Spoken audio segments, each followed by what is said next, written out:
माजी आमदार भाऊराव पाटील यांच्या नेतृत्वाखाली गोरेगाव ते औंढा नागनाथ पदयात्रा करत जय महाकाल कावड मंडळ गोरेगाव येथे परतल्यानंतर गावातून भव्य मिरवणूक काढण्यात आली। या कावडचे गावकऱ्यांनी जंगी केले स्वागत केले।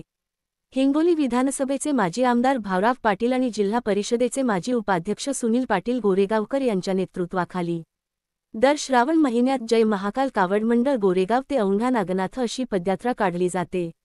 यावर्षी ही जय महाकाय कावड मंडळ गोरेगाव ते औंढा नागनाथपर्यंत पदयात्रा काढण्यात आली होती। ही कावड यात्रा औंढा नागनाथ येथून हिंगोली शहरात परत आल्यानंतर माजी आमदार भाऊराव पाटील गोरेगावकर यांच्या हिंगोली येथील निवासस्थानी माजी आमदार भाऊराव पाटील गोरेगावकर यांच्या परिवाराकडून कावड यात्रेतील शिवभक्तांचे भव्य स्वागत करून महाप्रसादाचे आयोजन करण्यात आले होते।